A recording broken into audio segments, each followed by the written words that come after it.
suatu pemberian zat atau imunisasi kepada pasien kanker ya, di mana kita memberikan suatu sel-sel efektor kepada sel-sel kanker, di mana sel-sel efektor ini bisa berupa si limfosit T, bisa makrofag, bisa dendritik, bisa berupa sel NK, atau bisa langsung dalam bentuk CTL yang kita berikan ya, di mana mereka nanti salah satunya kita berikan kepada pasien, di mana nanti mereka akan bisa aktifkan sel-sel imun yang lainnya untuk bekerja sama mempertahankan tubuh terhadap sel kanker ya, dan akan menargetkan antigen yang abnormal untuk bisa diekspresikan kepada permukaan sel tumor sehingga nanti lebih mudah dikenali gitu ya. Nah, imunoterapi pasif ada beberapa contoh, misalnya yang pertama adalah antibodi monoklonal ya. Antibodi monoklonal mungkin sudah dijelaskan di mana ya antibodi monoklonal ini. Mungkin harusnya kalian sudah dapat ya bahwa antibodi monoklonal ini sebenarnya berasal dari antibodi kita sendiri yang kemudian dimodifikasi ya, modifikasi di luar, bisa juga kita dapatkan secara eksogen ya dari luar karena sudah dimodifikasi ya, di mana antibodi monoklonal ini nanti dia bisa mengenali sel tumor secara spesifik dan dia bisa berikatan dengan reseptor yang ada pada permukaan sel tumor gitu ya. Jadi antibodi ini dia akan mengikat antigen tumor dan kemudian nanti akan mengaktifkan mekanisme sistem imun kita ya.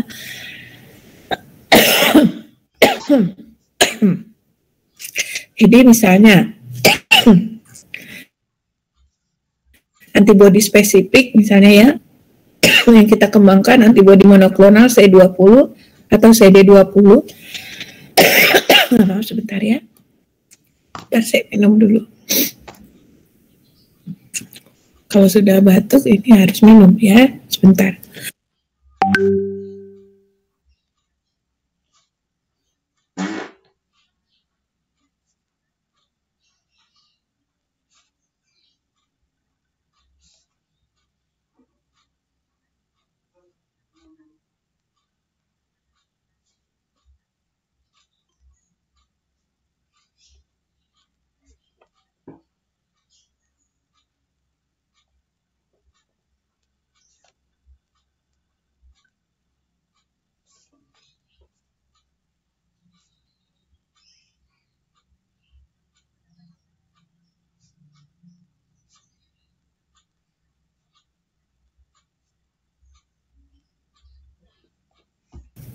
Baik, kita lanjutkan ya. Nah, imunoterapi tadi ya, imunoterapi yang pasif ya. Ada tadi antibodi monoklonal, misalnya antibodi monoklonal yang sudah dikembangkan itu adalah antibodi yang berasal dari CD20 ya, yang kita gunakan untuk mengobati sel tumor pada sel B kita ya, sel limfosit B ya. Biasanya ini kita kombinasi dengan kemoterapi ya, nanti di mana antibodi ini akan berikatan dengan reseptor yang ada pada permukaan sel tumor. Jadi sel B yang berkembang menjadi sel tumor, kemudian dia akan mengenalinya dan akan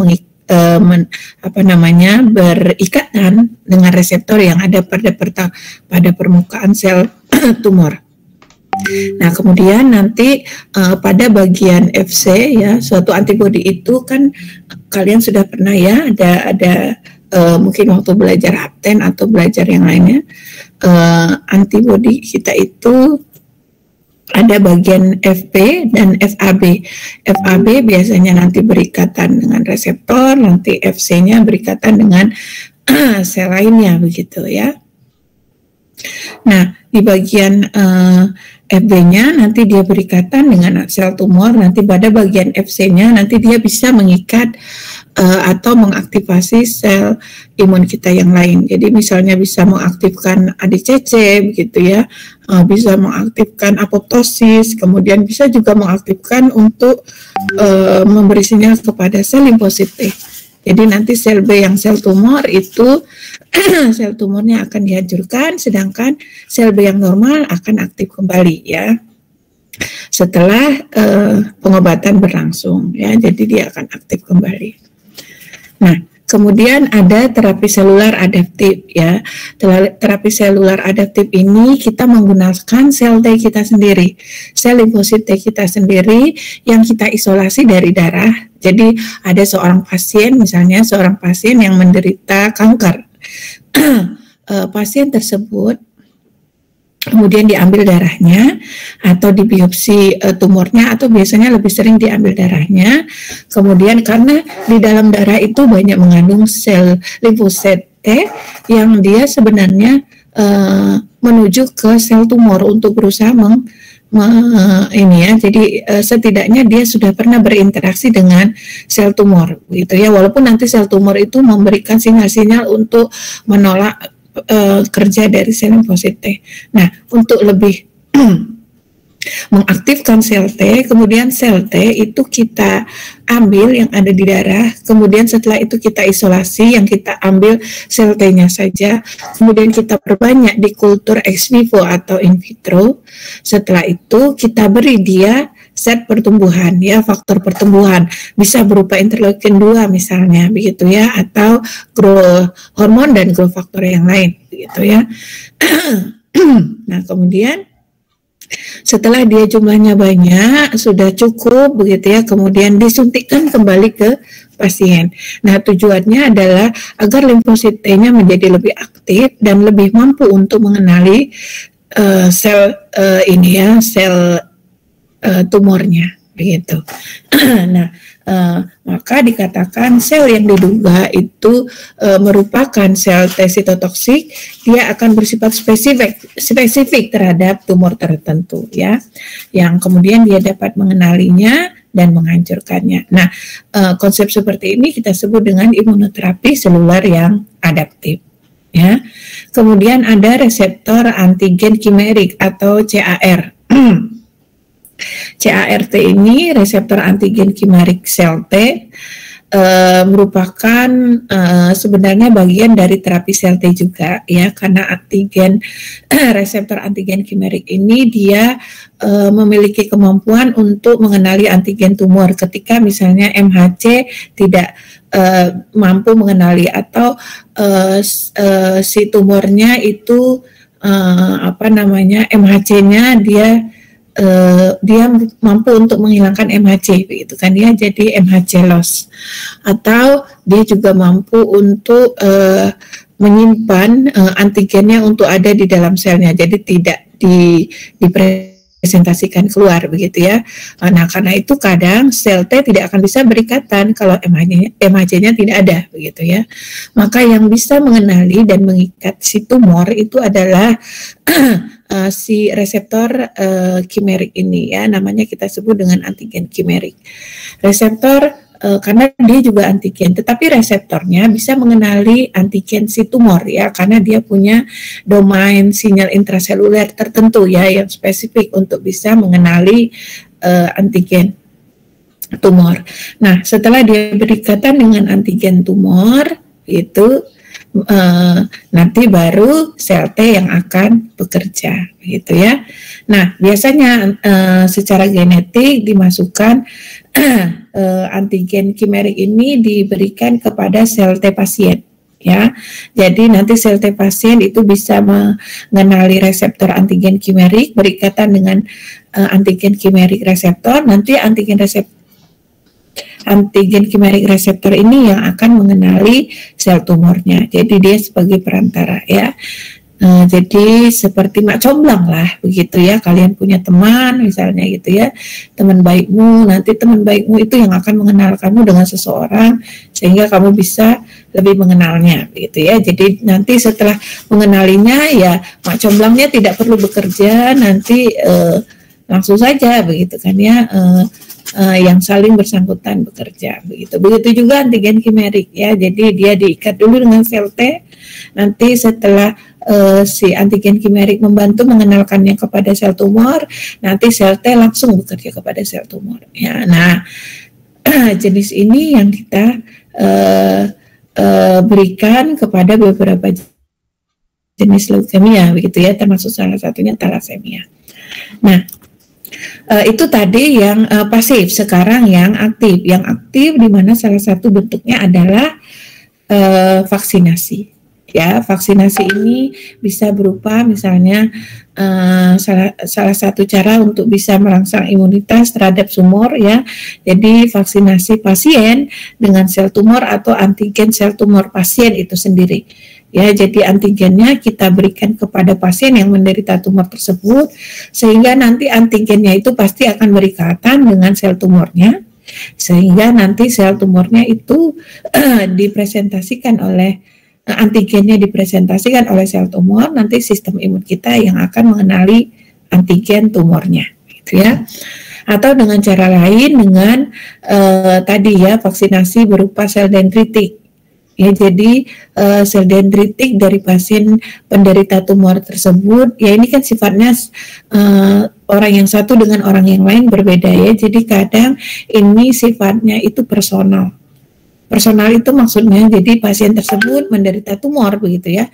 Kemudian sel dendritik dari tumor prostat pasien itu diambil, kemudian di luar ya secara ex vivo, kemudian setelah itu dikontakkan dengan tumornya begitu ya, dikontakkan dengan sel tumornya atau antigen tumornya sehingga nanti sel dendritik akan mengenali antigen tumor ya.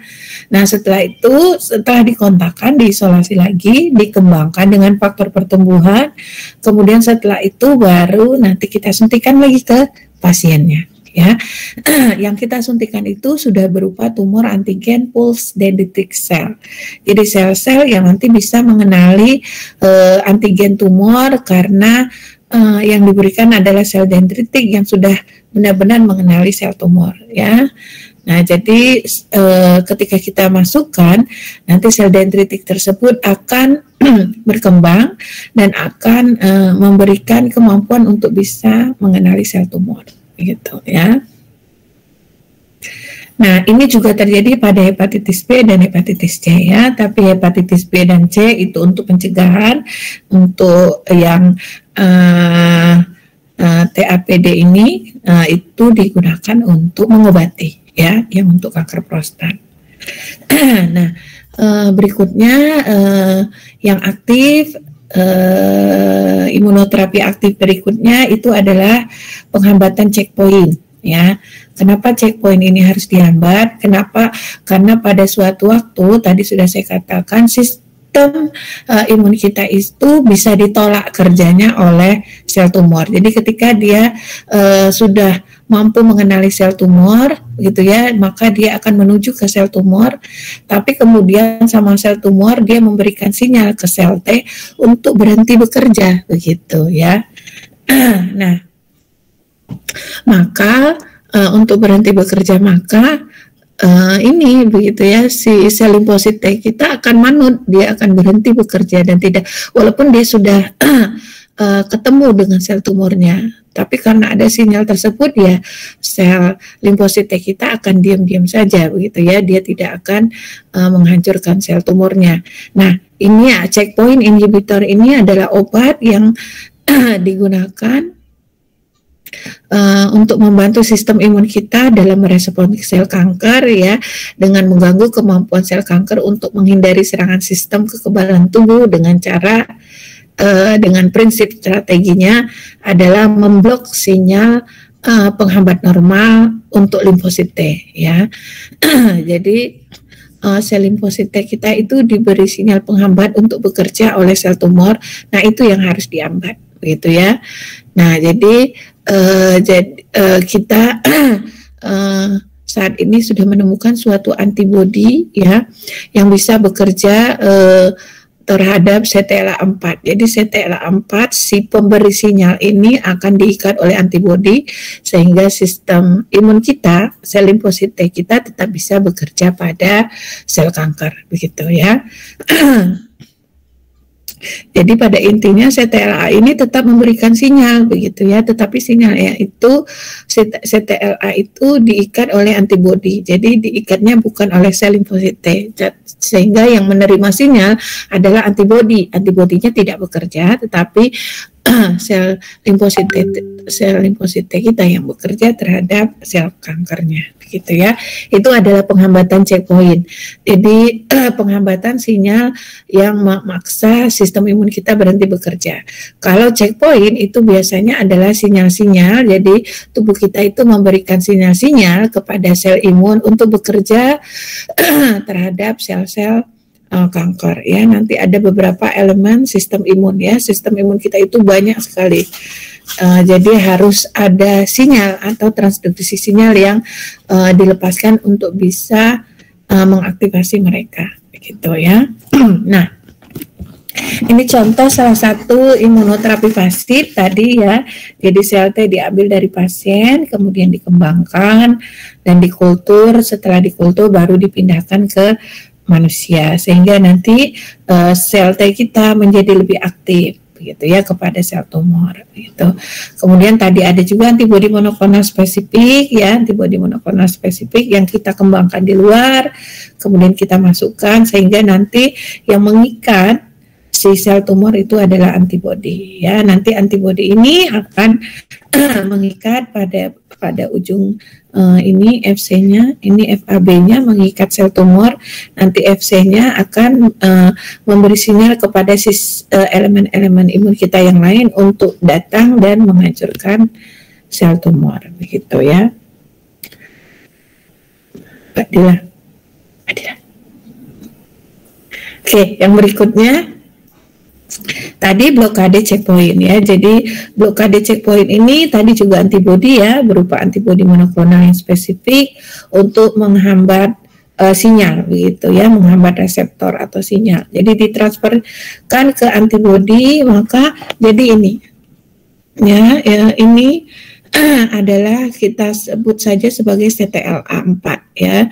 Nanti ketika antibodi ini ditransfer ke dalam tubuh pasien kanker, di permukaan sel tumor itu di dalamnya ada antigen. Antigennya nanti akan dikenali oleh sel T kita yang spesifik untuk bisa mengenali antigen tumor. Kemudian sebenarnya antigen tumor ini ada CTLA ya. CTLA ini memberi sinyal kepada sel T spesifik untuk berhenti bekerja. Kalau CTLA ini berikatan dengan di sini nih ya, berikatan dengan ini. Tetapi antibodi monoklonal kita itu memblok reseptor yang di sini ya. Jadi reseptor ini memberi sinyal ke antibodi kita ya. Jadi ketika ini berikatan, sinyalnya akan sampai ke sel T tidak akan bekerja begitu ya. Nah, oleh karena itu reseptor ini itu dihambat oleh antibodi. Sehingga sel T kita bisa tetap bekerja pada sel tumor ya. Jadi sel tumornya lebih banyak sehingga nanti bisa dihancurkan ya. Kita mengaktifasi sel T yang spesifik tumor dan bisa melakukan pembunuhan terhadap sel tumor ya, karena antibodi yang kita bentuk itu menghambat sinyal kerja dari antitumor gitu ya. Nah, kalau kita lihat imunoterapi secara landscape itu ada terapi pasif, itu ada beberapa hal. Ada antitumor, tadi antibodi monoklonal ya. Jadi antibodi monoklonal ini macam-macam, tinggal tergantung nanti kita mau efek yang bagaimana. Nah, termasuk salah satunya nanti adalah antibodi monoklonal yang multispesifik. Jadi dia bekerjanya banyak ya. Jadi dia bisa mengikat banyak elemen. Ya. Nah, ini masih dalam tahap perkembangan dan belum di-approve begitu ya oleh FDA ya. Kemudian ada onkologi virus, jadi kita mengenalkan virus, jadi terutama untuk antitumor yang disebabkan oleh virus ya. Jadi nanti yang dikenali adalah virus yang ada di dalam sel ya, yang ada di dalam sel tumor. Jadi nanti ketika antibodi kita menghancurkan virusnya, sel tumornya juga akan ikut hancur begitu ya. Kemudian ada beberapa terapi seluler, yaitu tadi antigen chimerik reseptor, kemudian sel T reseptor, kemudian ada tumor infiltrating limfosit ya. Jadi limfosit yang bekerja bisa menginfiltrasi tumor ya, baik itu sel T maupun sel B. Kemudian untuk imunoterapi landscape yang aktif, terapi aktif, tadi ada aktivasi interleukin 2, ada aktivasi interleukin gamma, ada vaksin, kemudian ada treatment sitokin, ada imun checkpoint begitu ya. Nah, ini semua kita sebut dengan imuno-onkologi terapi atau kita singkat menjadi IO terapi ya, atau imuno-onkologi terapi. Sekarang imuno-onkologi terapi ini sudah sangat dikembangkan begitu ya. Sebentar ya.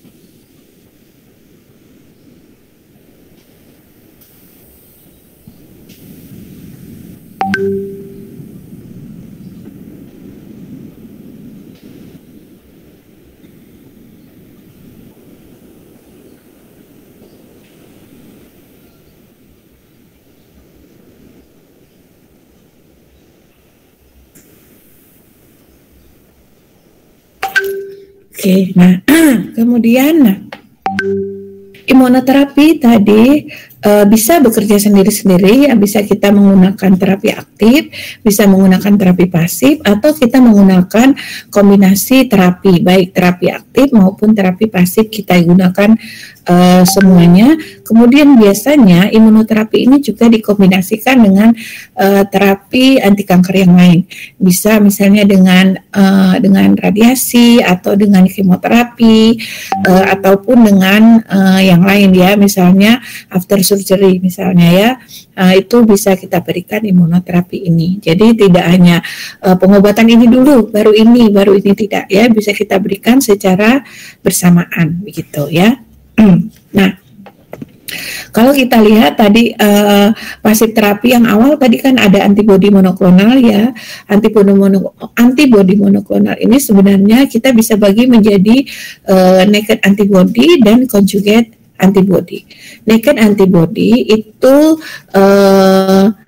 atau kita sebut dengan antibodi yang yang telanjang. Kenapa telanjang? Karena dia tidak mengikat apapun, begitu ya. Berbeda nanti dengan conjugated antibody.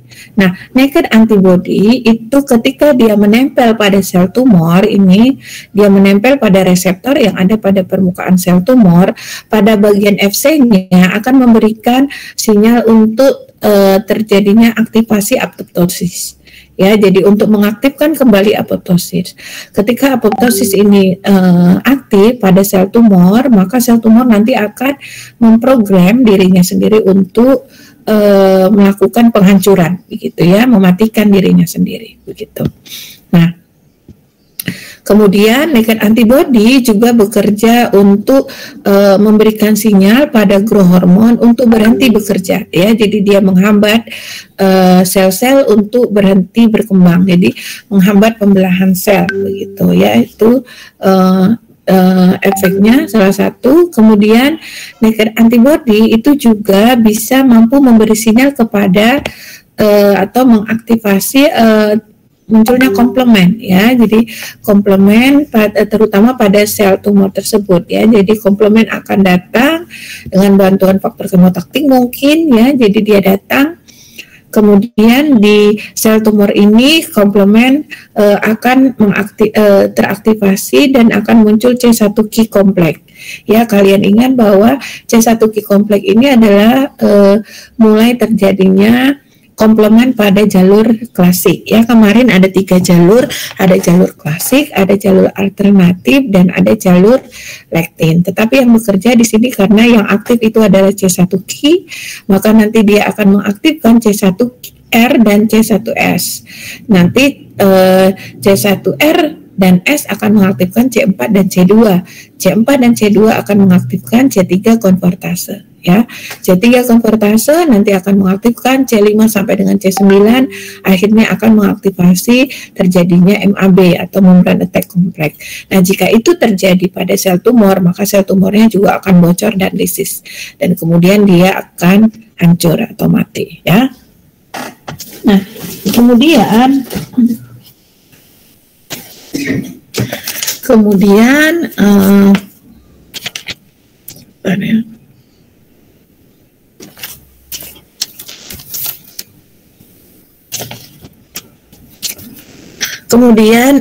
kenapa ini? Nah, kemudian selain komplement, naked antibody juga bisa mengaktifasi di bagian FC-nya, ya, di bagian bawah ini. FC-nya ini memberi sinyal untuk pengenalan terhadap natural killer. Jadi kemudian natural killer, ya, jadi susah sekali mengomongnya, apalagi kalau cadel, ya. Natural killer, jadi si pembunuh alami, ya, sel pembunuh alami dari sel T ini, dia nanti akan mengaktifkan ADCC. ADCC ini, ya, ADCC ini adalah antibody dependent cell mediated cytotoxic. Jadi dia akan mengaktifkan antibody yang antibody sel, ya, sel yang berupa antibody yang dia dapat memediasi terjadinya sitotoksik atau pembunuhan sel, ya. Jadi yang diaktifkan itu sel NK, ya. Jadi nanti si sel tumornya akan dihancurkan atau disitotoksik oleh si sel NK, gitu, ya. Nah, kemudian ada conjugated antibody. Conjugated antibody ini adalah suatu senyawa yang dibuat di luar, di mana pada proses rekayasanya antibodinya pada bagian FC-nya diikat dengan suatu matrik, ya, atau suatu elemen yang bermacam-macam. Jadi misalnya ada yang kita sebut dengan radioimunoterapi, itu adalah antibodi pada bagian FC ini, pada bagian FC dari antibodi tersebut diikat dengan radioisotop. Maka nanti yang akan menghancurkan sel tumor itu adalah radioisotopnya, ya. Sedangkan antibodi conjugate yang lain itu ada dia berikatan dengan toksin, maka nanti yang akan menghancurkan sel tumor adalah toksinnya. Kemudian dia juga bisa direkayasa untuk mengaktifkan sitokin, ya. Jadi sitokin itu bisa sampai ke sini, ya, meningkatkan delivery, ya, penghantaran, membantu penghantaran sitokin untuk sampai ke sel tumor. Begitu juga untuk obat-obatan, ya. Jadi dia sebagai drug delivery, sebagai penghantar agar obat yang kita minum, misalnya kemoterapi, untuk bisa kita hantarkan mengenali sel tumor, ya. Jadi antibodi ini diikat dengan suatu matrik tertentu sehingga nanti dia bisa mengenali sel tumor, begitu, ya. Maka bagian FC-nya terutama, ya. Nah, maka yang seperti ini kita sebut dengan conjugated, ya. Jadi ada yang di bagian FC-nya itu sudah direkayasa, gitu, ya. Untuk bisa mengikat banyak hal, ya, baik itu pada proses penghantaran, yang membantu penghantaran, jadi sebagai perantara untuk zat-zat yang lain untuk bisa bekerja terhadap sel tumor. Nah, kemudian ada kita sebut dengan B antibody atau multispecific antibody, ya. Nah, kenapa dikatakan multispecific? Karena antibodinya itu pada bagian FAB, salah satunya dia mengikat sel T sitotoksik, ya, yang rilis akibat stimulasi sitokin. Kemudian pada bagian FC-nya itu mengikat antibodi kita, yaitu sel NK, dan bagian lain dari FAB-nya mengikat sel tumor, begitu, ya. Nah, ketika sel NK diikat pada bagian FC antibodi, maka dia akan menstimulasi sitokin-sitokin untuk hadir. Maka elemen-elemen sel T yang hadir yang berikatan pada FB ini itu kita sebut dengan sitotoksik. Jadi melepaskan zat-zat sitotoksik. Ini bisa sel T apa saja begitu ya. Nah, yang nanti sel T ini bekerja pada, jadi misalnya di sini CD4 atau CD8 begitu ya, atau CD-CD yang lainnya gitu ya.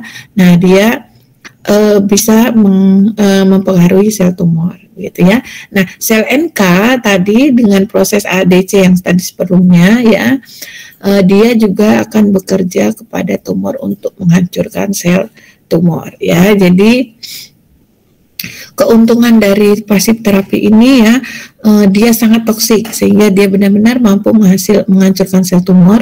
Kemudian ikatannya terhadap antigen itu lemah, jadi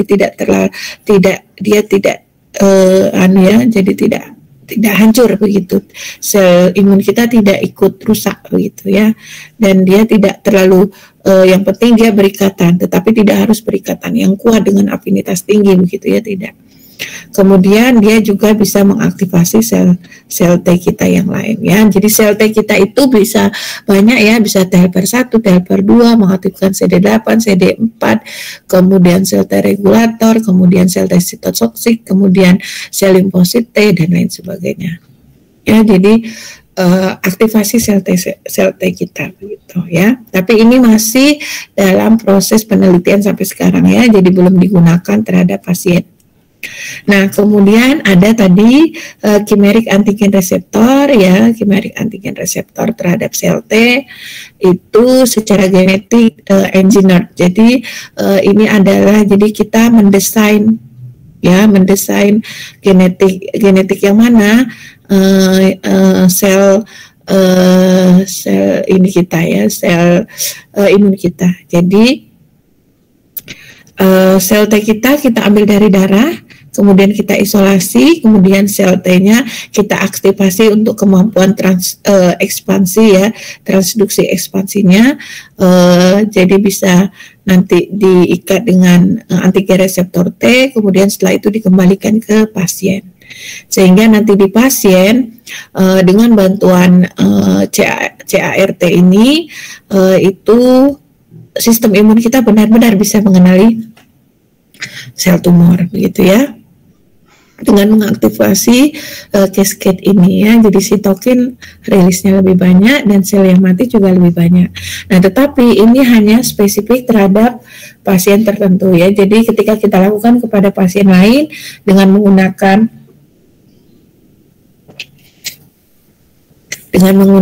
transduksi yang sudah kita buat sebelumnya, itu tidak bisa kita memberikan ke orang lain ya. Kita cobakan untuk pasien tersebut ya. Jadi dia masih bersifat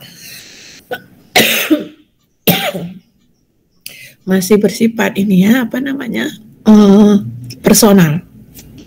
Begitu juga untuk pasif terapi ya, pasif terapi untuk yang rekayasa sel T reseptor ya, reseptor sel T itu kita aktifasi ya, kemudian kita ambil dari darah, begitu juga kemudian kita aktifasi sel T-nya, kemudian kita balikan lagi. Tujuannya adalah agar spesifisitasnya lebih baik sehingga dia kemampuannya untuk mengenali sel tumor pada permukaan ekstraselulernya juga menjadi lebih kuat ya, bisa mematikan sel tumor. Ini juga bersifat personal ya, tidak bisa kita gunakan kepada orang lain begitu, karena ini sel T dan sel T-nya kita ambil dari pasien tertentu ya, jadi kita nggak bisa berikan ke orang yang lain. Jadi ini personal terapi. Kemudian ada TIL itu adalah tumor infiltrating lymphocyte. Jadi tidak perlu ada desain pada sel imun kita ya, di mana sebenarnya tujuannya di sini adalah kita mengambil pada sel tumor ya, sel tumornya kita biopsi, kita ambil sel tumornya, kemudian sistem imun yang menginfiltrasi sel tumor itu kita ambil, kita isolasi, kemudian kita tambahkan interleukin 2 agar dia tumbuh lebih baik dan lebih mampu untuk mengenali sinyal. Kemudian limfosit ini kita balikkan ke pasien, begitu ya, sehingga nanti kemampuan sistem imun kita menjadi lebih kuat untuk bisa mengenali dan menginfiltrasi tumor, gitu ya. Nah, apa saja yang kita isolasi itu bisa berupa sel NK, bisa berupa sel T, ataupun bisa berupa antibodi sel B ya. Sel T naif, sel B naif, kemudian kita ambil, kita masukkan, nanti bentuknya ketika dia teraktivasi dia akan berproliferasi menjadi sel T dan sel B yang aktif, gitu ya. Nah, kemudian untuk aktif terapi yang pertama ada interferon alfa dan interleukin 2 ya. Interferon alfa itu dia mengaktifkan persinyalan sehingga mengaktifasi sel NK untuk menjadi lebih kuat dan dia bisa memicu tumor sel untuk hancur ya, bisa dengan cara apoptosis. Begitu juga dengan interleukin 2 ya, jadi dia meningkatkan sistem imun, memberikan sinyal untuk mengaktifasi sel imun, kemudian itu juga nanti efeknya adalah kematian sel ya. Kemudian ini virus tadi contohnya di sini ada Sipuleucel yang digunakan untuk kanker prostat ya, tujuannya untuk terapi dan sudah di-approve oleh FDA. Yang diambil pada pasien tumor itu adalah sel dendritiknya. Sel dendritik ini punya fungsi sebagai antigen presenting cell, sehingga dia mampu mempresentasikan antigen apapun. Oleh karena itu, sel dendritik itu dimodifikasi, di mana di bagian pengenalannya itu kita interaksikan dengan virus ya, kita temukan dengan virus sehingga nanti dia menjadi lebih mampu untuk mengenal. Maka ketika hasil interaksinya itu kita sebut dengan CRISPR ya. Nah, ini dia mampu sekali untuk mengenali tumor yang sama yang dia kenali pada saat dia dikembangkan di luar, begitu ya, dikenalkan dengan virusnya. Kemudian setelah itu diinjeksikan ke manusia lagi ya. Maka ketika diinjekkan ke manusia, maka sel dendritik akan mengaktifasi sel T untuk aktif dan dia melepaskan sitokin sehingga nanti terjadi proliferasi dari sel-sel T kita yang bisa dikenali oleh sel dendritik. Jadi intinya begini, sel T kita menjadi aktif, sel dendritiknya punya kemampuan untuk mengenali tumor lebih baik, ya, sehingga nanti tumor ini bisa segera dikenali, gitu ya. Jadi sel dendritiknya sudah kita modifikasi dengan virus, jadi dia ketika masuk dia langsung tahu di mana ada antigen, yang kemudian yang antigen tadi akan dipresentasikannya langsung oleh ke sel T, di mana pada saat itu sel T juga sudah akan teraktivasi ya ketika kita menyuntikkannya. Nah, kemudian ada immunocheckpoint seperti yang saya sebutkan di awal. Immunocheckpoint itu ada dua hal, berupa ada dua bagian ya. Yang satu stimulatory checkpoint, yang satu inhibitory checkpoint. Nah, stimulatory checkpoint ini adalah transduksi sinyal, persinyalan yang dilakukan oleh sistem imun kita ya, yang tujuannya nanti mengaktifasi sistem imun yang lain.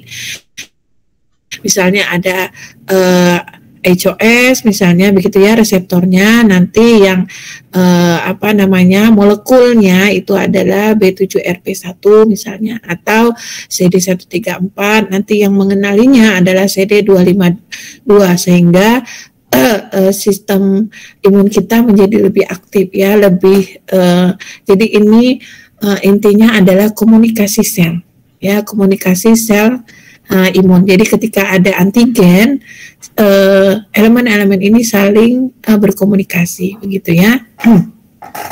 Nah, tetapi ada checkpoint inhibitory. Jadi di dalam sel tumor itu dan sel ketika interaksi antara sel imun dengan sel tumor itu ketika berinteraksi, nah ada yang bekerja dia menghambat pekerjaan dari sel imun kita.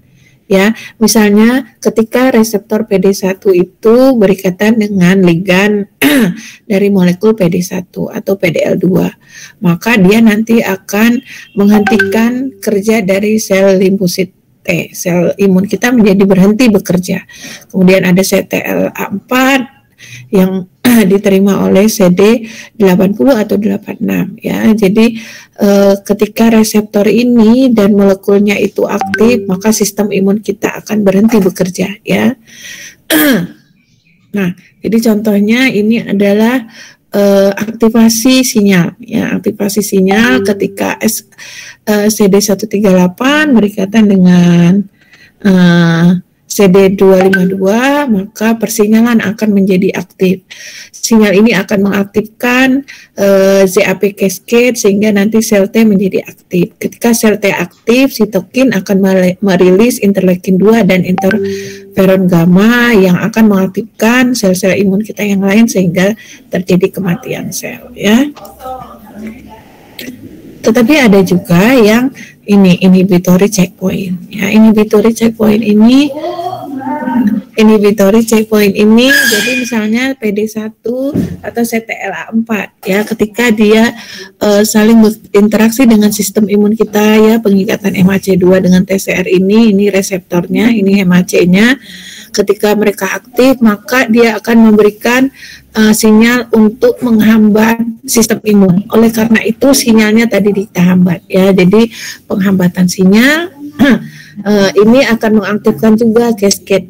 Kemudian akan aktif sel T, akan aktif sitokin release dan akan menyebabkan kematian sel ya. Jadi ini harus dihambat.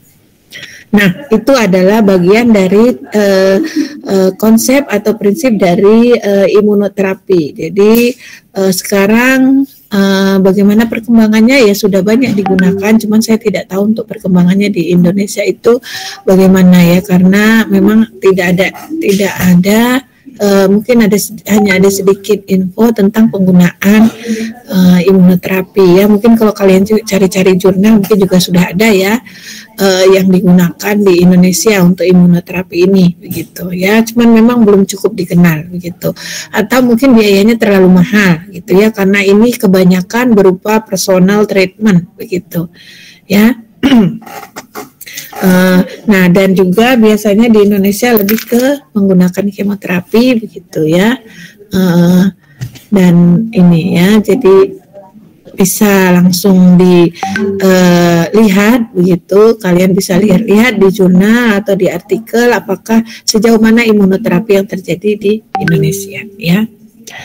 Baik, itu dari saya untuk imunoterapi ya. Ada pertanyaan tidak ya untuk imunoterapi sebelum kita masuk ke organ transplant? Loh.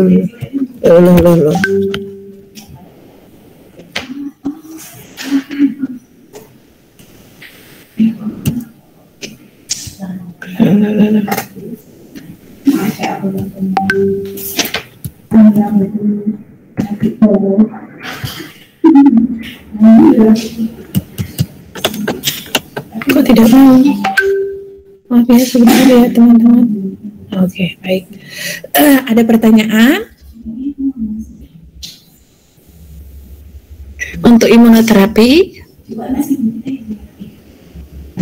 Kalau tidak, saya lanjutkan ke organ transplant ya. Respon imun terhadap transplantasi organ. Gitu. Oke, baik teman-teman. Silakan dibaca dulu sebentar ya.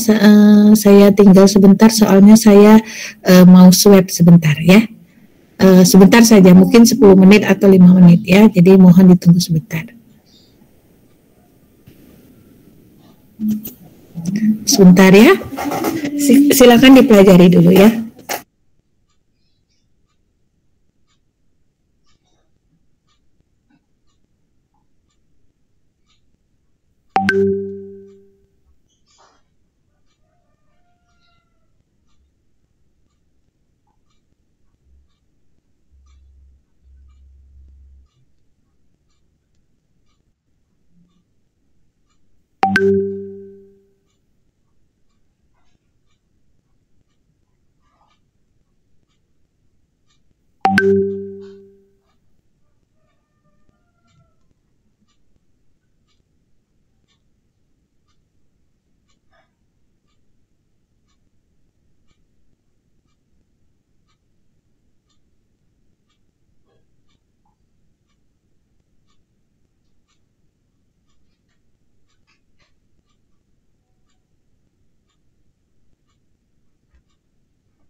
Baik, terima kasih teman-teman sudah menunggu ya.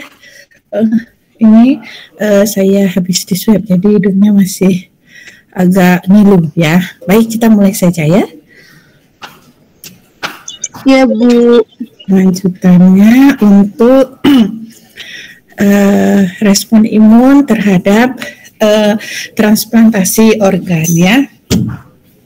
Nah, perkembangan ilmu imunologi begitu ya menyebabkan ada banyak perkembangan dalam ilmu kedokteran begitu ya. Termasuk salah satunya adalah transplantasi organ. Nah, transplantasi organ pada saat ini itu sudah mulai marak ya, sudah mulai banyak dilakukan begitu karena ada banyak organ yang bisa kita pindahkan begitu ya, yang bisa kita transplantasikan dari orang satu ke orang yang lain begitu ya. Dan ini sangat membantu dalam proses perbaikan kesehatan seseorang begitu ya, atau meningkatkan kualitas hidup seseorang ya, dengan bantuan organ atau jaringan dari atau yang berasal dari orang lain ya. Nah, mungkin kalau di Indonesia tidak familiar dalam proses donor organ gitu ya, tetapi kalau di luar negeri untuk transplantasi organ itu kasusnya sudah banyak sekali ya yang melakukan proses transplantasi di rumah sakit mereka selalu mempublikasi jika ada keberhasilan yang terkait dengan transplantasi organ, misalnya transplantasi jantung atau ada perbaruan dari ilmu transplantasi tersebut gitu ya. Dan ini ya beberapa negara itu warganya sudah aware, jadi ketika dia mati mungkin dia mewariskan, jadi mewariskan kalau misalnya saya mati maka organ tubuh saya wariskan misalnya, atau saya donorkan misalnya, seperti itu ya. Tetapi kalau di Indonesia mungkin masih belum begitu familiar kalau seperti itu ya. Nah, karena banyaknya juga pasien yang mengalami kerusakan organ begitu, maka permintaan transplantasi sebenarnya tinggi. Nah, ini juga menyebabkan dampak buruk ya. Dampak buruknya adalah ada black market yang tinggi sekali ininya kasusnya ya. Biasanya mereka mencari di daerah-daerah yang sulit keuangan gitu ya, daerah-daerah miskin di mana mereka meminta orang-orangnya untuk bisa mendonorkan misalnya satu ginjalnya ya, dijual begitu, sehingga penggunaan donor di black market itu juga permintaannya sangat tinggi begitu ya. Atau mereka orangnya karena kebutuhan mereka datang ke rumah sakit kemudian mendonorkan salah satu ginjalnya misalnya ya, dengan bayaran yang setimpal begitu ya. Ada negara-negara yang seperti itu. Mungkin kalau di Indonesia tidak ada ya yang orang seperti itu ya, mungkin ada cuman kita tidak tahu ya. Nah, karena memang transplantasi organ itu sangat membantu orang lain dalam menjalani kehidupannya. Jadi misalnya seseorang itu organ ginjalnya dua-duanya rusak begitu ya, sehingga tidak bisa memfilter hasil atau sisa-sisa metabolisme begitu ya. Akibatnya itu sangat buruk bagi tubuh dan organ yang lainnya ya. Maka oleh karena itu mereka membutuhkan ginjal yang baru yang sehat, walaupun mungkin hanya satu begitu ya, karena itu sangat membantu sekali untuk perbaikan kehidupannya gitu ya. Nah, untuk transplantasi sendiri itu dikategorikan atau didefinisikan sebagai implantasi jaringan yang merupakan non-self ke dalam tubuh. Ya, kita tahu bahwa sistem imun kita itu hanya mengenali yang self, ya, tetapi tidak bisa mengenali yang non-self. Nah, pada definisi transplantasi itu kita mengimplan atau memasukkan jaringan yang non-self ke dalam tubuh. Artinya ada proses di mana tubuh melakukan pengambilan sel, baik bisa itu jaringan ataupun dalam bentuk organ ya. Jadi ketika tubuh menerima sel jaringan organ atau organ. Jadi tidak hanya selalu dalam bentuk organ ya yang disebut dengan transplantasi, tetapi ketika yang kita tambahkan itu sel yang berasal dari luar ataupun jaringan, itu juga kita sebut dengan transplantasi ya. Jadi tidak harus organ yang besar seperti itu, seperti jantung, hati dan lain sebagainya ya. Tetapi apapun prosesnya, ketika kita mengimplankan sesuatu ke dalam tubuh, kita sebut dengan transplantasi, atau bahasa Indonesia kita lebih sering menyebutnya dengan cangkok. Jadi cangkok jantung, cangkok ginjal, cangkok hati dan lain sebagainya. Itu merupakan dari satu bagian atau dari satu individu dan menempatkannya ke bagian lain atau individu yang lain, dan biasanya itu merupakan individu yang berbeda ya, yang kita sering sebutnya nanti dengan allogram. Nah, untuk istilahnya orang yang memberikan cangkok organnya, yang memberikan organnya kita sebut dengan pendonor, dan orang yang menerima cangkok organnya kita sebut dengan receiver atau resipien atau penerima gitu ya. Nah, siapa yang membutuhkan transplantasi? Yang membutuhkan transplantasi paling banyak pasti manusia ya, karena manusia yang harusnya hidup dalam keadaan semua organnya harusnya berjalan dengan normal gitu ya. Nah, tetapi ada banyak orang-orang yang mengalami kerusakan organ atau di mana organ-organnya kehilangan fungsinya. Ya, jadi tujuan dari transplantasi ini sebenarnya menggantikan organ yang rusak tersebut atau yang tidak berfungsi tersebut pada resipien ya, dengan menggantinya dengan organ baru yang berasal dari orang lain yang masih berfungsi dengan baik. Ya, kalau nggak berfungsi dengan baik, untuk apa kita lakukan transplantasi? Itu sama saja begitu ya.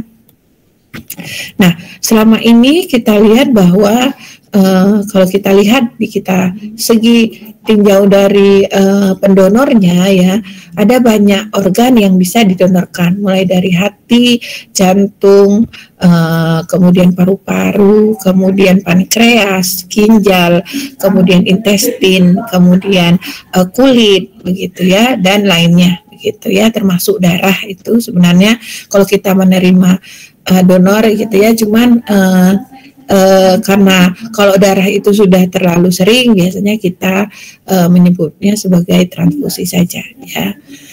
Nah, pendonornya itu, pendonor yang pemberi organ itu bisa dalam keadaan hidup yang sehat. Ini misalnya dari ibunya, kemudian dia memberikan ginjalnya kepada anaknya, gitu ya. Misalnya karena anaknya sakit, jadi karena kita punya ginjal 2, maka salah satunya kita berikan. Dan kedua pendonor, baik pendonor maupun resipien itu semua dalam keadaan hidup sehat, gitu ya. Jadi dalam keadaan fresh langsung dipindahkan gitu ya. Tetapi ada juga pendonor yang dia mungkin dalam keadaan sakit atau dalam keadaan koma yang diduga segera akan meninggal begitu ya. Kemudian dia mendonorkan organnya gitu ya.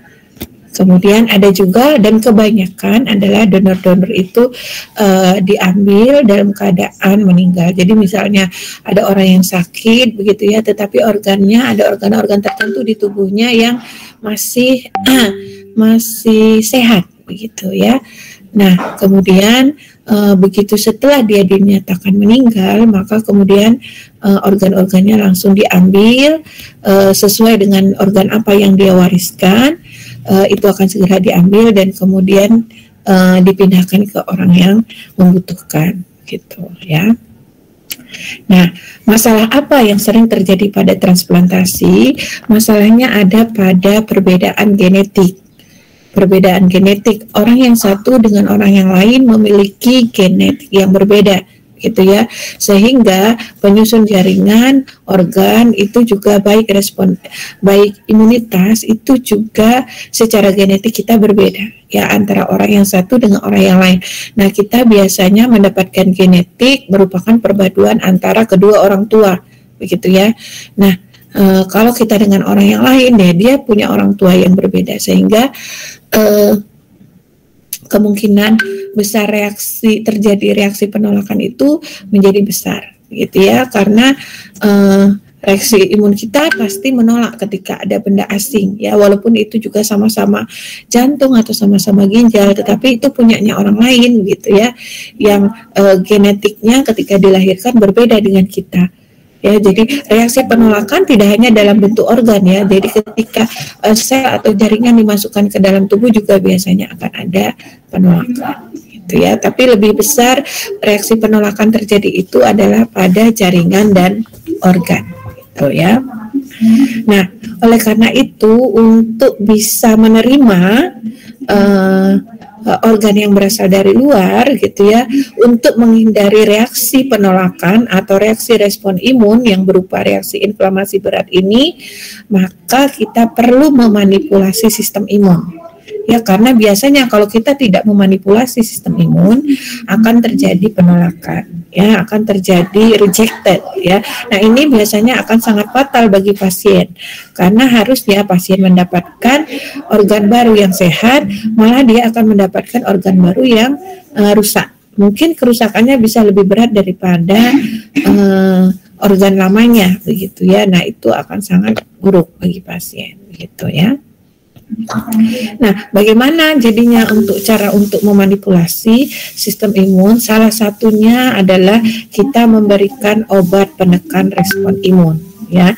Jadi respon imunnya sangat kita tekan, kita berikan obat-obat imunosupresan, misalnya metotrexat atau obat-obat yang lainnya yang mampu menekan sistem imun dengan kuat, gitu ya, sehingga sampai nanti proses penerimaan terjadi ya, jadi ada proses adaptasi begitu, sehingga nanti sistem imun kita akan mulai mengenal organ tersebut sebagai bagian dari dirinya sendiri ya. Jadi sistem imunnya yang perlu kita modifikasi, jadi pengenalannya sedikit begitu ya. Akan ada adaptasi, ada toleransi yang kemudian nanti akan bisa diterima. Nah, sebelum kita menuju ke ini ya, tonggak dari sejarah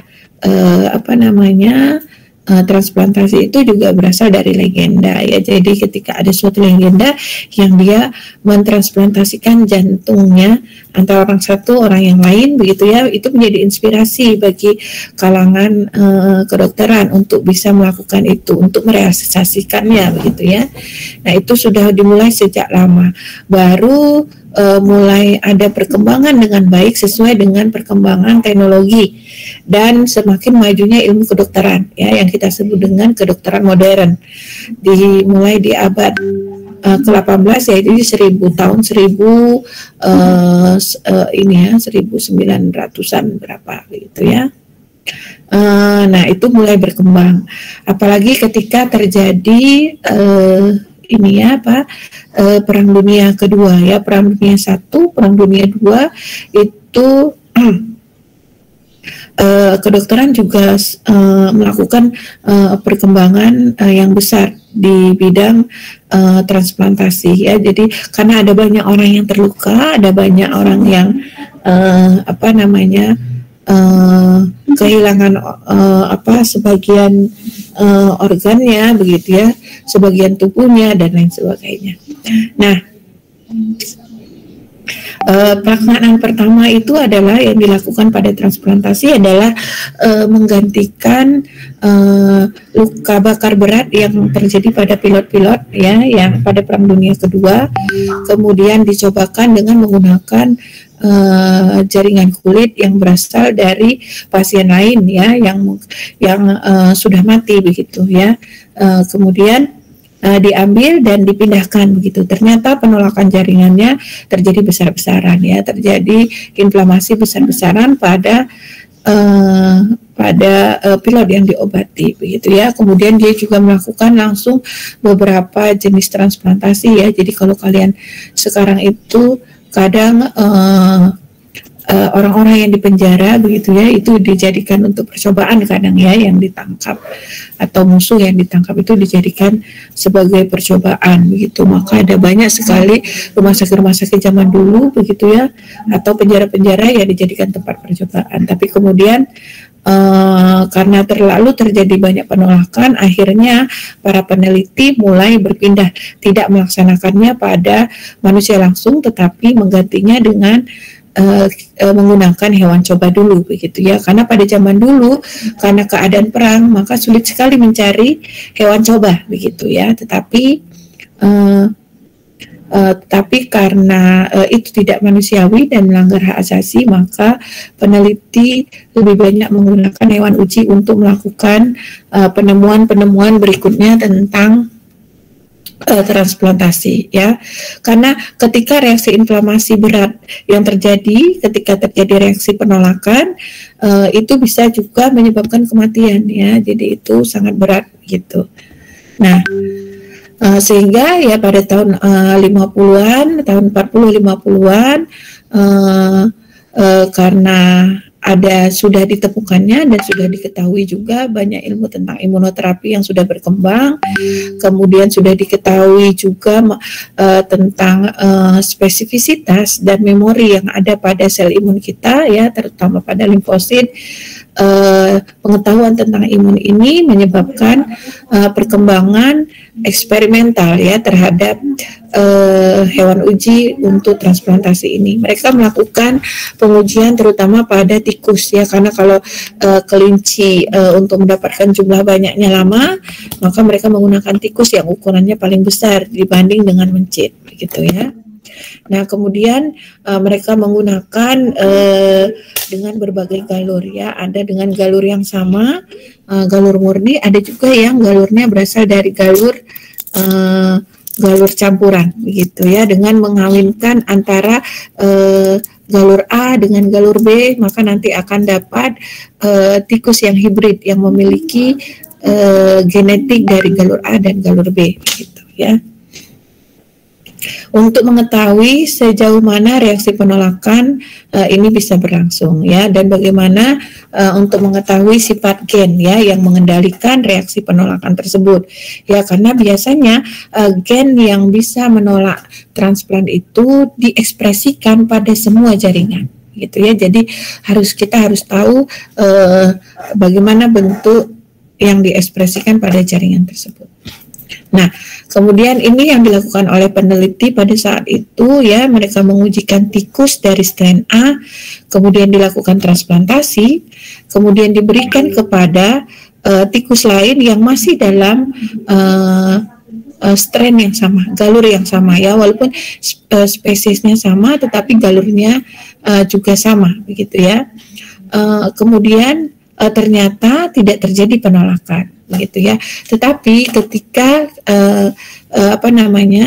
ketika tikus dari galur B, kita ambil donor kulitnya, kita transplantasikan pada tikus dari galur A, maka biasanya terjadi reaksi penolakan, ya. Ini kita sebut dengan allogenik, ya. Jadi full allogeneic graft is rejected, ya. Jadi benar-benar ditolak, gitu ya, karena mereka walaupun satu spesies, ya, sama-sama tikus, tetapi mereka dari galur yang berbeda, ternyata itu ditolak. Kemudian dilakukan lagi pengujian transplant di mana tikus dari galur B itu mendonorkan kulitnya kepada tikus hibrid, ya, yang merupakan anak dari campuran galur A dengan galur B. Nah, atau kasus tikus hibrid ini dia memiliki MHC. Jadi MHC itu gen histokompatibilitas, ya. MHC-nya itu berbeda dengan ayah ibunya, tetapi dia memiliki galur dari ayahnya, dia juga memiliki gen dari ibunya, gitu ya. Gen dari ibunya juga gen dari ayahnya. Jadi ketika ibu atau ayahnya, begitu ya, mentransplantasikan kulitnya ke tikus yang campuran ini, maka juga ternyata tidak terjadi penolakan, ya.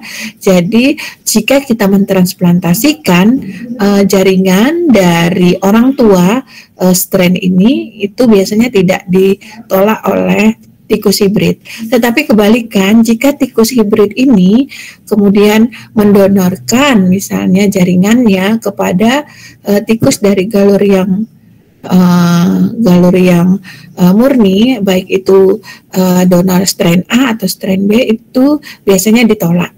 Ya, kenapa ditolak? Karena ini genetiknya sudah campuran, ya, tidak bisa kita berikan kepada yang murni. Kalau yang murni itu diberikan kecampuran bisa, karena yang campuran ini juga memiliki genetik dari yang murni ini, ya.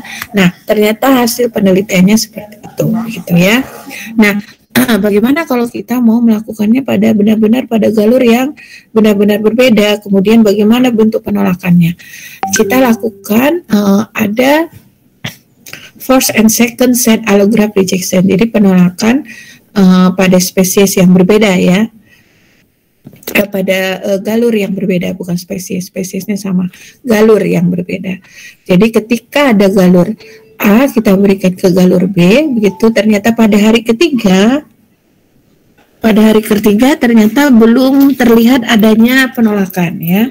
Penolakan baru terlihat ketika pada hari ke-10, ya. Pada hari 10. Kenapa pada hari 10?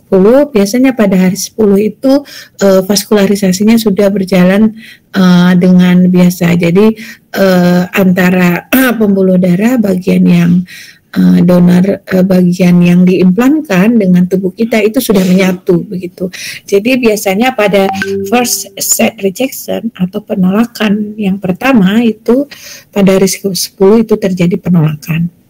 Nah, kemudian dicobakan lagi ketika di galur A ini kita transplantasikan ke galur B lagi dari tikus yang sudah pernah menerima implan sebelumnya, yang tadinya ditolak, itu kita gunakan lagi, kita lakukan lagi implan lagi, ya, kita transplantasi lagi. Ternyata itu ditolak.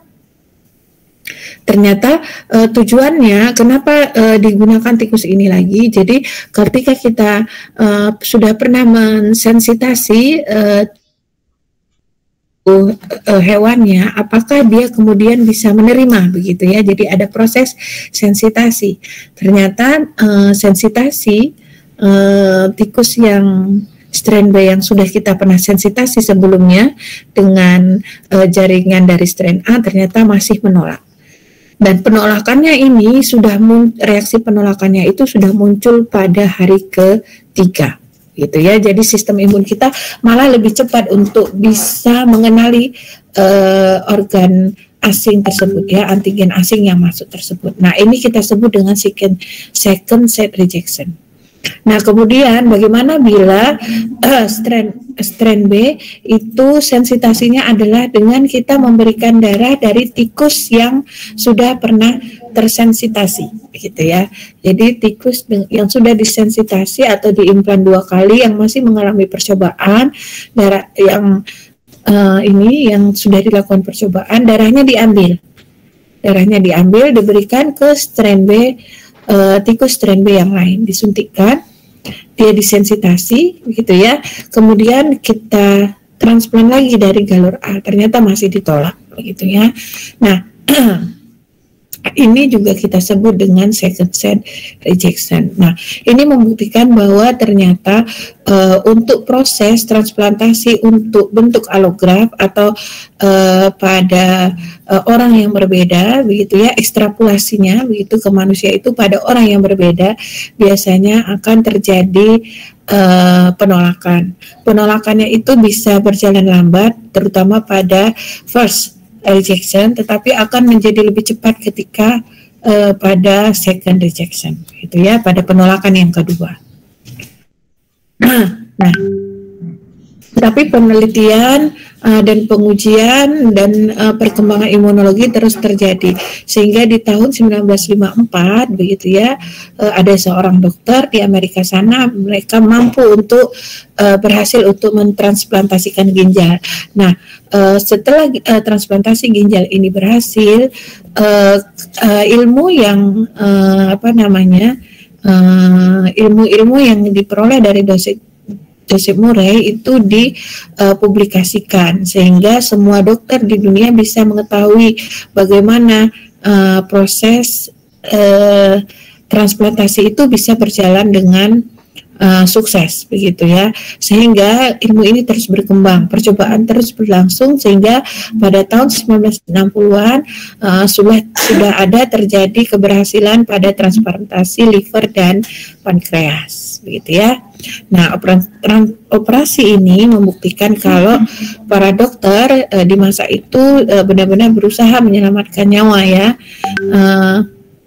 Ya, dengan cara menghilangkan organ yang rusak dengan diganti dengan yang sehat ya. Yang terakhir tahun 67 itu ditemukan transplantasi jantung dari orang satu ke orang lain ya. Jadi tahun 67 ini transplantasi jantung itu sudah mulai berhasil gitu ya, pertamanya gitu. Sehingga ilmu-ilmu tentang transplantasi terus berkembang, apalagi dibuktikan dengan keberhasilan proses transplantasi sebelum-sebelumnya ya, dan itu akan juga memberikan ilmu tambahan pengetahuan bagi dokter-dokter untuk bisa terus melakukan proses transplantasi gitu ya. Nah, untuk istilah transplantasi sendiri itu ada yang kita sebut dengan autograf. Autograf itu artinya kita memakai jaringan sendiri. Jadi misalnya seseorang itu menderita gangguan jantung, pembuluh jantungnya itu mengalami penyumbatan atau rusak sehingga dipotong gitu ya. Nah, kemudian pada perkembangannya yang diambil untuk menggantikan pembuluh darah yang ada di jantung itu memakai bagian dari pembuluh darah yang ada di punggung atau pembuluh darah yang ada di kaki atau pembuluh darah lainnya yang kemudian dipindahkan ke jantung. Nah, ini disebut dengan autograf karena organ yang digunakan itu organ penggantinya berasal dari tubuhnya sendiri ya. Dan ini keberhasilannya biasanya sangat besar gitu ya, karena tidak ada perbedaan genetik atau perbedaan imunitas gitu ya, karena sama-sama dari tubuh yang sama.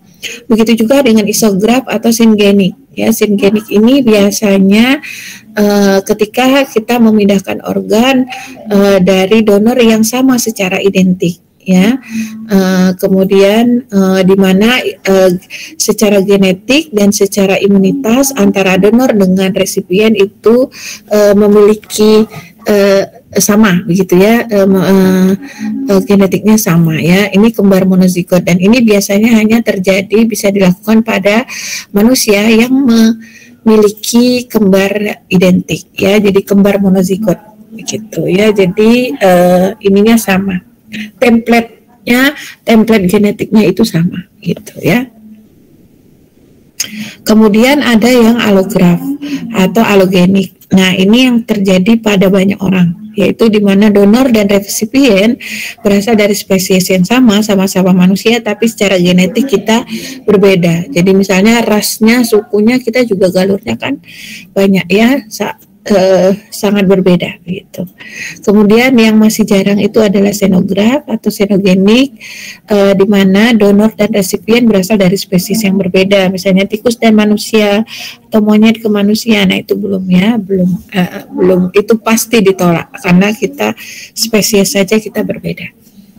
Nah, istilah yang paling penting pada transplantasi ketika dilakukan yaitu adalah kesamaan atau histokompatibilitas ya. Jadi kompleks histokompatibilitasnya sama. Jadi di mana kalau histokompatibilitas itu kemampuan seorang untuk menerima transplant dari orang lain, di mana kemudian tidak terjadi respon imun ya. Jadi itu berarti histokompatibilitasnya sudah baik sekali ya, secara genetik baik karena tidak ada reaksi atau tidak ada respon imun gitu ya. Nah, yang paling menyebabkan reaksi transplant itu tidak bisa diterima adalah gen ya. Jadi kalau histokompatibilitas ini tidak ada respon imun itu bisa terjadi karena biasanya gen histokompatibilitasnya sama ya. Nah, gen histokompatibilitas adalah gen yang akan menentukan apakah transplant ini akan diterima atau tidak. Nah, biasanya yang terpenting itu adalah MHC. MHC itu kalau pada manusia kita kenal dengan HLA, yaitu Human Leukocyte Complex, ya, Histocompatibility Complex. Itu pada manusia HLA-nya kita itu berbeda antara orang yang satu dengan orang yang lain, ya. Ini sama, ini bentuknya tadi autograf, syngenik, ya, atau isograf, kemudian ada allogenik, kemudian ada yang xenogenik. Seperti ini, ya. Kemudian kalau untuk jenis cangkoknya biasanya cangkok yang paling sering terjadi penolakan itu adalah jantung, ginjal, hati, paru, begitu ya, karena mereka sangat vaskular, ya, di mana di dalam organ tersebut banyak sekali pembuluh-pembuluh darah, yaitu di mana pembuluh darah itu adalah merupakan tempat respon imun yang paling pertama terjadi, begitu ya. Karena sistem imun kita sampai ke tempat organ juga melalui peredaran darah. Tetapi ada beberapa situs yang bisa kita katakan istimewa, seperti mata dan otak, ya. Di mata kita itu kornea mata misalnya atau retina mata itu bisa kita lakukan transplant. Biasanya kebanyakan berhasil. Kenapa? Karena di dalam di retina atau di kornea itu tidak ada sistem imun di sana, gitu ya. Jadi sistem imun kita pasti akan bisa menerima organ tersebut, ya. Jadi itu kenapa kalau ada gangguan mata biasanya kita selalu mengobati, gitu ya, karena sistem imun kita juga tidak ada di sana. Jadi kita mengandalkan sistem imun alamiah kita yang berasal dari air mata, gitu ya, karena di mata sendiri sistem imun kita tidak bisa sampai ke mata, ya, tidak bisa melewati sawar yang menuju ke mata, begitu juga ke otak, ya. Tidak semua sistem imun bisa masuk ke melewati sistem sawar darah otak, gitu ya. Ini tadi autograf, kemudian ada isograf, ya, kembar identik, kemudian ada xenograf, ya, kemudian dan ada allograf. Kemudian, nah, hukum dari transplantasi yang dilakukan adalah transplant akan diterima bila resipien dan donor memiliki gen histokompatibilitas tertentu yang sama, ya, karena kalau allograf itu akan sering ditolak karena respon imun yang ditimbulkan oleh limfosit dan produknya akibat genetik yang berbeda, ya. Ini aplikasi terhadap allografting, ya, transplantation itu per tahunnya sangat banyak, ya. Yang paling banyak itu sebenarnya adalah kornea mata, ya, karena memang lebih mudah pelaksanaannya, gitu ya, dan jarang sekali ini penolakannya, ya. Nah, ini adalah reaksi allograf, ya. Jadi reaksi ketika terjadi transplantasi pada allograf. Jadi penolakan pada penerima kita sebut dengan reaksi allograf. Biasanya pemindahan organ ini terjadi vaskularisasi selama 2 atau 3 hari pertama, ya, ketika dari awal cangkok diterima. Pada hari keempat biasanya mulai ada peradangan pada cangkok, ya. Jadi kenapa mulai hari keempat? Biasanya karena pembuluh darah kita sudah menyambung, begitu ya. Nah, kemudian ketika limfosit dan makrofag sudah menyerang, maka nanti vaskularisasinya jadi akan berkurang karena di bagian yang tempat kita cangkok, organ yang kita cangkok itu sudah mengalami nekrosis, gitu ya. Pada hari ke-10 biasanya cangkoknya sudah mulai rusak, ya.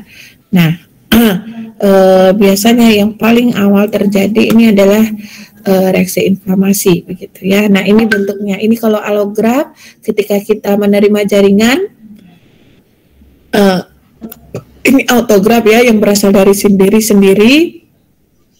Biasanya hari ketiga sampai ke-7 terjadi revaskularisasi, jadi ini pembuluh darah, ya. Kemudian hari ke-7 sampai hari 10 itu biasanya terjadi ini, ya, jadi healing atau pengobatan. Jadi kemudian hari ke-12 sampai 14 terjadi resolution, begini, ya. Jadi dia sudah menyambung pembuluh darahnya, neutrofil mulai berdatangan, tetapi karena ini dia sistem imun kita ini merupakan bagian dari tubuhnya sendiri, jadi tidak ada penyerangan ya. Maka nanti pada hari 12-14 itu sudah sembuh, sudah menyatu dengan tubuh kita ya. Jadi tidak lagi ada perbedaan, sudah menyatu. Tetapi bagaimana kalau allograft ya, ini second set rejection. Second set rejection itu sampai hari ke-14 biasanya ya. Nah, pertama ada vaskularisasi, kemudian 3-7 ada revaskularisasi, begitu ya, sudah mulai menyambung pembuluh darahnya. Kemudian pada hari ke-7-10 ada infiltrasi seluler ya. Jadi sel-sel imun kita akan mulai sampai ke bagian organ yang didonorkan. Dan ternyata akan terjadi reaksi penolakan ya, mulai ada inflamasi dan lain sebagainya. Jadi sistem imun kita akan datang dan mulai menyerang ya, karena dia datang melalui pembuluh darah ini dan akan menyerang organ. Nah, pembuluh darahnya akan ikut rusak karena ini adalah gabungan dari pembuluh darah yang berasal dari organ donor gitu ya. Akibatnya mulai hari ke-10 sampai hari ke-14 akan terjadi trombosis dan nekrosis pada jaringan yang diimplam ya. Jadi jaringannya mengalami nekrosis. Kemudian pembuluh darahnya juga akan menjadi rusak. Ya, ini terjadi hari ke-14, hari ke-10 ya. Jadi tidak langsung setelah ditransplantkan gitu ya. Ini kalau second set rejection. Nah, kalau first set rejection, kalau second set atau penolakan yang kedua itu lebih cepat ya. Jadi ini adalah kedua kalinya karena sudah ada sensitasi. Jadi pada hari ketiga saja sudah terjadi selular infiltrasi, tidak ada revaskularisasi, langsung selular infiltrasi. Akibatnya hari kelima sistem imun kita sudah menghancurkan keseluruhan dari organ yang ditransplantkan ya. Jadi ini menjadi jaringan yang nekrosis. Kemudian di pembuluh darahnya akan terbentuk klot-klot atau pembekuan darah-darah yang membeku di sekitarnya, begitu ya, penggumpalan darah yang membeku di sekitar jaringan yang mengalami transplant. Kemudian ternyata udah jam 9 ya. Nah, saya rasa teman-teman nanti kalau ada ada pertanyaan karena waktunya sudah habis. Jadi saya sampai di sini dulu, walaupun sebenarnya ini belum selesai ya. Nanti teman-teman bisa dibaca lagi, dipahami. Kemudian kalau ada pertanyaan, mohon dituliskan ya. Jadi silakan dituliskan ya, atau boleh WA ke saya atau bisa juga menulis di GC ya. Saya rasa itu dulu yang bisa saya sampaikan. Mungkin kalian harus kuliah berikutnya ya, karena ini sudah jam 9 kurang 3 menit.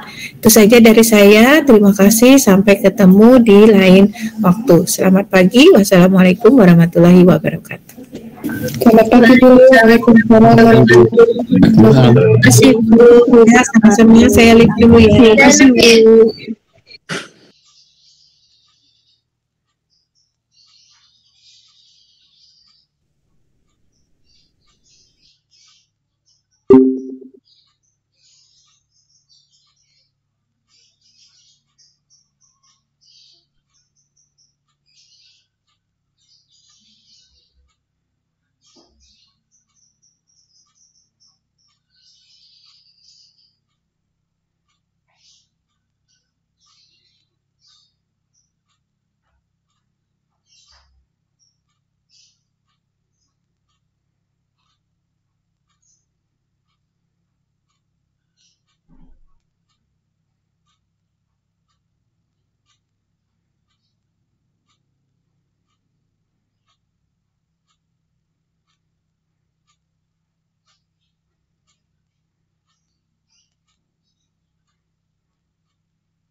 kasih.